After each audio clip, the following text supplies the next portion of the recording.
sitting on the edge of her desk and leaning in close. She tried to ignore the clean and manly aroma of his aftershave. In that case, I would say you have more time and energy than you really need. You might want to channel them elsewhere. She watched as his mouth, more specifically, his sinfully sculpted lips bordered by a neatly trimmed mustache and beard, eased into a grin. The grin showed his dimple again. She let out a slow breath. If she thought his smile was sexy, then his grin was guaranteed to take a woman's breath away. I've been trying to channel them elsewhere for about a month now, he said, in a way that told her he still wasn't getting her message. From the moment I first laid eyes on you, I decided to channel all my thoughts, my time, and my energy solely on you. Sherri could only stare at him and wonder if he ever ran out of pickup lines. Reluctantly, she would even admit he was good at delivering them.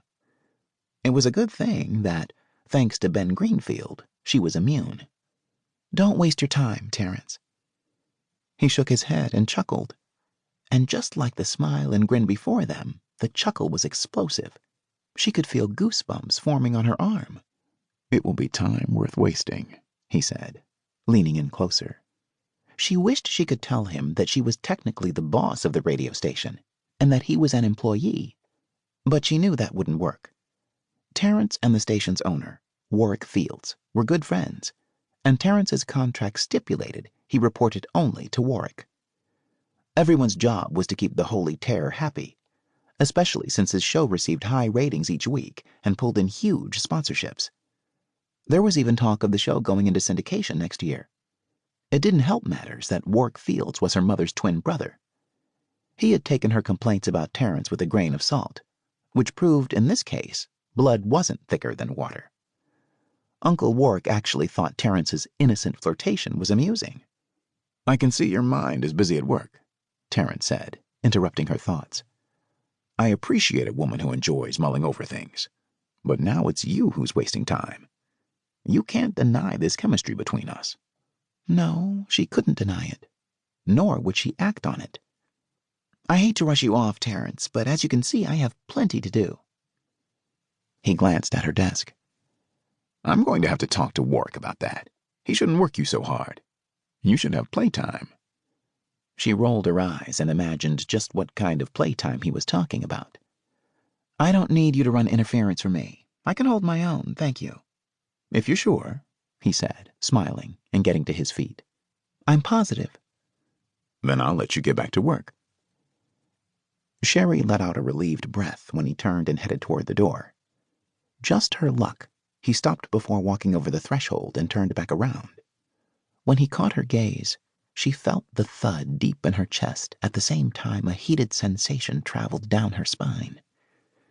He stood there in her doorway, all 6'3" of him, and she could only stare at the well-built body, and his dark eyes were focused right on her. I won't give up, Sherri.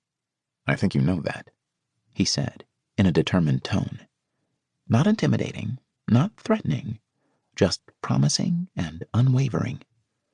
Yes, she did know that, and the thought that one day he just might succeed made her pulse pound. But she would continue to resist him since getting involved in a relationship was the last thing on her mind. Building a career at the station was her top priority. She made no response to what he'd said. He really didn't give her a chance, since he then turned and walked out the door, closing it behind him. Only then did she lean back in her chair and breathe. His masculine scent lingered in her office, and she reached out and touched the spot on her desk where he'd sat. It was hot. The man was so hot-blooded he was capable of leaving heat behind. He was determined to make trouble, and she was just as determined not to let him. She had a job to do.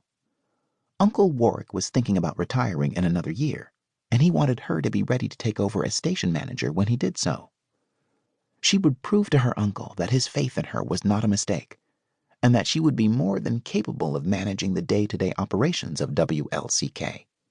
Although it seemed the Holy Terror was not going to make her job easy, there was no way she would let him get in the way of her achieving her goal. She stood and walked to the window and looked out. Key West was a beautiful seaport.